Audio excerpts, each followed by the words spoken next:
साथियों नमस्कार, स्वागत है आप सभी का एक और शानदार इन्फॉर्मेटिव वीडियो में। साथियों आज के इस वीडियो में हम जानकारी देंगे कि यूपी ग्रामीण बैंक यानी उत्तर प्रदेश ग्रामीण बैंक का आप एटीएम और यूपीआई कैसे चालू कर सकते हैं। आज के इस वीडियो में हम आपको इसी विषय पर पूरी जानकारी देने वाले हैं। जी हाँ दोस्तों, आप सभी को पता है कि आर्यावर्त बैंक, प्रथमा यूपी ग्रामीण बैंक और बड़ौदा यूपी ग्रामीण बैंक का मर्जर हो चुका है। इन तीनों बैंक को मर्ज करके यूपी ग्रामीण बैंक बना दिया गया है, यानी उत्तर प्रदेश ग्रामीण बैंक बन चुका है। आप लोग देख रहे हैं पिछले लगभग 1 महीने से आप लोगों का यूपीआई नहीं चल रहा। पहले आप अगर आर्यावर्त बैंक के ग्राहक हैं तो भी आपका यूपीआई चल रहा था, प्रथमा ग्रामीण बैंक के ग्राहक थे तब भी आपका यूपीआई चल रहा था, बड़ौदा यूपी ग्रामीण बैंक के ग्राहक थे तो भी आपका यूपीआई मोबाइल बैंकिंग चल रहा था। लेकिन हाल फिलहाल में लगभग पिछले 1 महीने से जब से सर्वर का मर्जर हुआ है, इन तीनों बैंकों का सर्वर मर्ज किया गया है, तब से यूपीआई की सेवाएं बंद हैं। एटीएम निष्क्रिय हो चुके हैं, एटीएम इनएक्टिव हो चुके हैं, वो नहीं चल पा रहे हैं। तो आज की इस वीडियो में हम आपको बताने वाले हैं कि आप आधार के माध्यम से किस तरह से यूपीआई चला सकते हैं। जी हाँ, आपके पास अगर एटीएम नहीं भी है तब भी अगर आपका खाता यूपी ग्रामीण बैंक में है और उस खाते में आधार लिंक है तो आप किस तरह से यूपीआई चला सकते हैं, इसका लाइव प्रोसेस हम आपको करके दिखाएंगे। हम आपको यूपीआई आईडी बना के दिखाएंगे कि जिसके पास भी एटीएम नहीं है वो किस तरह से अपने आधार के माध्यम से, अपने मोबाइल बैंकिंग के माध्यम से यूपीआई चला सकता है और मोबाइल बैंकिंग को एक्टिवेट कर सकता है। और साथ ही आप एटीएम जो आपका इनएक्टिव हो चुका है उसका आप उपयोग कैसे कर सकते हैं उसकी भी जानकारी इस वीडियो में हम आपको देने वाले हैं। क्योंकि आप सभी को पता है लगभग ये समस्या 19 सितंबर से लगातार चली आ रही है। 19 सितंबर से सर्वर का मर्जर शुरू हुआ था और दोस्तों आज 14-15 अक्टूबर हो चुका है, लगभग 1 महीने समय हो रहा है। ऐसे में बैंक का नया बैलेंस इंक्वायरी नंबर भी आ चुका है। अभी तक तीनों बैंकों के अलग अलग बैलेंस इंक्वायरी नंबर हुआ करते थे, अब एक नया बैलेंस इंक्वायरी नंबर आ गया है। उस नंबर पर आप मिस कॉल करेंगे तो आपके खाते की जो भी बकाया राशि होगी उसका एसएमएस आपको मिल जाएगा। वो नया नंबर जो आया है वो हम आपको एक बार फिर से बता देते हैं। हम आपको अपने पिछले कई वीडियो में बता भी चुके हैं और फिर भी बता देते हैं। वो जो नया नंबर है वो है 9986 यानी 9986 45 44 40। ये नंबर हम स्क्रीन पर लिख दे रहे हैं, इसे नोट कर लीजिए। इस नंबर से जो भी आपका मोबाइल नंबर बैंक में रजिस्टर है उस नंबर से आप मिस कॉल करेंगे तो आपको बैलेंस की इंक्वायरी हो जाएगी, आपके खाते में जो भी राशि होगी उसका एसएमएस आपको मिल जाएगा। हाँ, एक बात का ध्यान रखना है, अगर आपका जो मोबाइल नंबर है वो कई बैंक खातों में लिंक है तो आपको एसएमएस नहीं आएगा। आपका जो मोबाइल नंबर है वो एक ही व्यक्ति के खाते में लिंक होना चाहिए। अब उसके अगर 2-3 खाते हैं, एक व्यक्ति के 2-3 खाते हैं तो कोई इशू नहीं है, यानी एक कस्टमर आईडी, एक व्यक्ति की एक कस्टमर आईडी बनती है। उस कस्टमर आईडी से जितने भी अकाउंट होंगे उन सबका बैलेंस आ जाएगा। लेकिन मान लीजिए मेरे भी खाते में मेरा मोबाइल नंबर लिंक है और मेरी वाइफ के खाते में भी अगर मेरा मोबाइल नंबर लिंक है तो उस दशा में किसी भी खाते की बकाया राशि का एसएमएस मेरे पास नहीं आएगा। अब अलग अलग मोबाइल नंबर अलग अलग खातों में लिंक कराना होगा।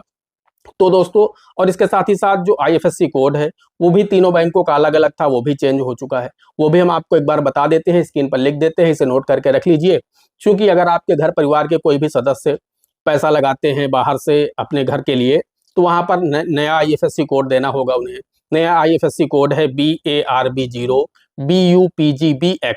ये नया आईएफएससी कोड है, स्क्रीन पर मैंने लिख दिया है, इसे भी नोट कर लीजिए।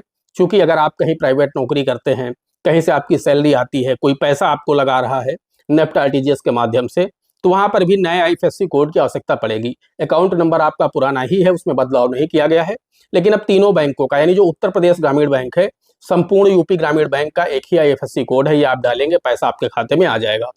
अब हम बात कर लेते हैं एटीएम की, कि आपका एटीएम वर्क नहीं कर रहा, जो कि निष्क्रिय पड़ा हुआ है। अभी आगे हम बात करेंगे कि आप आधार के माध्यम से यूपीआई कैसे चला पाएंगे। तो एटीएम की बात पहले हम कर लेते हैं। दोस्तों, एटीएम आप लोगों का निष्क्रिय हो चुका है। पहले तो बैंक ने मैसेज किया था कि जब दोबारा से बैंक ओपन होंगे 6 अक्टूबर से, तो आप लोग उसी एटीएम को बैंक ऑफ बड़ौदा के किसी भी एटीएम मशीन पर जाकर के नया पिन जनरेट करेंगे, आपका एटीएम एक्टिव हो जाएगा, आप उसका उपयोग कर पाएंगे। लेकिन फिलहाल जिन जिन लोगों को बैंकों की तरफ से एटीएम इशू थे, चाहे आप बड़ौदा यूपी ग्रामीण बैंक के ग्राहक हो, चाहे प्रथमा यूपी ग्रामीण बैंक के ग्राहक हो, या आर्यावर्त ग्रामीण बैंक के ग्राहक हो, जिनके पास भी पहले से एटीएम थे उन सभी के एटीएम इनएक्टिव कर दिए गए हैं। और बैंक की तरफ से उनके जो न्यू एटीएम है यूपी ग्रामीण बैंक की तरफ से, यूपी ग्रामीण बैंक का लोगो छप करके वो नए एटीएम उन लोगों को दिए जा रहे हैं निःशुल्क। उनके एटीएम लोगों को एसएमएस भी आ रहे हैं। किसी का एटीएम डिस्पैच हो चुका है, किसी का एटीएम प्रिंटिंग में चला गया है, किसी का एटीएम उन्हें डिलीवर हो चुका है, किसी का एटीएम अभी रास्ते में है, उनको डिलीवर नहीं हुआ है, बैंक की तरफ से भेज दिया गया है बाई डाक। तो कुल मिलाकर के आप सभी के एटीएम आपके पते पर डिलीवर कर दिए जाएंगे। यानी जिनके पास भी पहले से एटीएम थे उन सभी को निःशुल्क यूपी ग्रामीण बैंक की तरफ से एटीएम दिया जा रहा है। बहुत ही जल्द इसी अक्टूबर माह में सभी को एटीएम मिल जाएंगे, तो आपकी समस्या सॉल्व हो जाएगी। क्योंकि आपका जो पुराना एटीएम है वो इनएक्टिव पड़ा हुआ है, वो एक्टिव अब नहीं होगा। आपको बैंक ने नया एटीएम इशू कर दिया है, वो आपके पते पर बहुत ही जल्द डिलीवर होने वाला है। जब आपको एटीएम मिल जाए, आप बैंक ऑफ बड़ौदा के किसी भी एटीएम मशीन पर जा करके पहली बार एक ट्रांजैक्शन कर लीजिए, अपना पिन जनरेट कर लीजिए और आपका एटीएम एक्टिव हो जाएगा। फिर किसी भी एटीएम मशीन में लगा करके आप पैसों का लेन देन कर सकते हैं, पैसे विड्रॉल कर सकते हैं।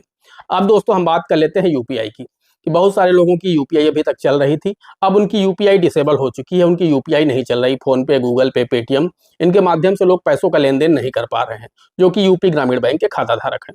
तो दोस्तों हम आपको बताना चाहते हैं कि अगर आप गूगल पर जाएंगे, गूगल पे पर, वहां पर अगर आप बनाना चाहेंगे तो वहां पर आप अगर चेक करेंगे तो आपको दिखेगा उत्तर प्रदेश ग्रामीण बैंक। तो वहां पर अगर आपके पास एटीएम है तो ही आप यूपीआई बना सकते हैं। वहां पर आधार वाला ऑप्शन आपको नहीं दिखेगा गूगल पे पर। लेकिन अगर आप फोन पे पर जाएंगे, मैं आपको स्क्रीनशॉट दिखा देता हूं, कुछ मैंने अभी एक का एक्टिव किया है। तो फोन पे पर आप जाएंगे तो वहां पर आपको सर्च करना है बड़ौदा यूपी ग्रामीण बैंक। वहां पर आपको उत्तर प्रदेश ग्रामीण बैंक नहीं दिखेगा, तो आपको फोन पे इंस्टॉल करना है, बड़ौदा यूपी ग्रामीण बैंक सर्च करना है, मिल जाएगा। बड़ौदा यूपी ग्रामीण बैंक आपको सिलेक्ट कर लेना है। उसके बाद ऐड बैंक अकाउंट में जाएंगे, बैंक अकाउंट ऐड करेंगे। तो उसके बाद दोस्तों आप देखेंगे नीचे जो ऑप्शन आपको दिखेगा आधार वाला, इस पर आप क्लिक करेंगे। आधार रजिस्टर्ड मोबाइल नंबर पर एक ओटीपी जाएगा, वो ओटीपी आपको सबमिट करना है। बैंक की तरफ से एक ओटीपी आएगा, वो ओटीपी आपको सबमिट करना है और 4 अंकों का आपको एक पिन बनाना होगा। लेकिन एक बात का आपको ध्यान रखना है, ये यूपीआई आप आधार के माध्यम से तभी एक्टिवेट कर पाएंगे जब आपका जो मोबाइल नंबर आपके आधार में लिंक है वो ही मोबाइल नंबर आपके बैंक अकाउंट में लिंक होना चाहिए, और एक मोबाइल नंबर एक ही खाते में लिंक होना चाहिए। ये समस्या अगर आप सॉल्व कर ले जाते हैं तो आप यूपीआई चला ले जाएंगे। जी हाँ, आधार से ही आप अपना यूपीआई एक्सेस कर लेंगे। लेकिन एक चीज का ध्यान रखना है कि आपका ये मोबाइल नंबर जो है, जो आधार से लिंक है, वो होना चाहिए। दूसरी चीज, एक ही खाते में लिंक होना चाहिए, यानी आप ही के सेविंग अकाउंट में लिंक होना चाहिए। किसी दूसरे के सेविंग अकाउंट में आपका ये मोबाइल नंबर अगर लिंक होगा तो भी आप यूपीआई का एक्सेस नहीं कर पाएंगे। तो इस चीज का आपको ध्यान रखना है। अगर आपका जो मोबाइल नंबर है आधार से भी लिंक है, लेकिन वो कई खातों में लिंक है, यूपी ग्रामीण बैंक के कई खातों में लिंक है, तो उसे आप जा करके डी लिंक कराइए, सिर्फ और सिर्फ अपने खाते में उसे लिंक कराइए, तो ही आप यूपीआई चला पाएंगे। अब आप इसमें देख सकते हैं कि स्क्रीनशॉट में आपको दिखा रहा हूं, जिस खाता धारक की मैं यूपीआई बना रहा था आधार मोड के माध्यम से, पूरा प्रोसेस हो चुका था। फाइनल प्रोसेस में आके इसने बता दिया है कि जो मोबाइल नंबर आधार से लिंक है वो मोबाइल नंबर इनके बैंक खाते में लिंक नहीं है, यानी सेम नंबर नहीं है। इनके आधार में कोई दूसरा मोबाइल नंबर लिंक है और इनके बैंक अकाउंट में कोई दूसरा मोबाइल नंबर लिंक है, जिसकी वजह से इनका जो यूपीआई पिन है वो सेट नहीं हो पाया है। तो अब इनका जो पिन है वो एटीएम के माध्यम से ही सेट होगा, या फिर ये अपना जो मोबाइल नंबर है ये आधार में ये वाला अपडेट करा दें जो बैंक में अपडेट है, या फिर जो आधार में अपडेट है वो बैंक में अपडेट करा दें, तो यूपीआई चला पाएंगे बिना एटीएम कार्ड के। तो अगर आपके आधार कार्ड में वही मोबाइल नंबर लिंक है जो बैंक खाते में लिंक है और किसी अन्य बैंक खाते में लिंक नहीं है यूपी ग्रामीण बैंक के, तो आप आधार के माध्यम से ही यूपीआई चला सकते हैं। दोस्तों आशा करते हैं जानकारी पसंद आई होगी। अगर जानकारी पसंद आई है, वीडियो को एक लाइक कर देना। चैनल पर नए हैं, पहली बार आए हैं, इसी तरह के वीडियो आगे भी देखना चाहते हैं तो हमारे इस channel A to Z banking information को सब्सक्राइब करके साथ में बेल आइकन को जरूर प्रेस कर लीजिएगा, ताकि जैसे हम इस तरह का कोई भी दूसरा वीडियो अपलोड करें तो उसका नोटिफिकेशन आपको सबसे पहले मिले। दोस्तों आज के वीडियो में इतना ही, मिलते हैं अगले वीडियो में किसी अगले इंटरेस्टिंग टॉपिक के साथ। तब तक के लिए जय हिंद, जय भारत।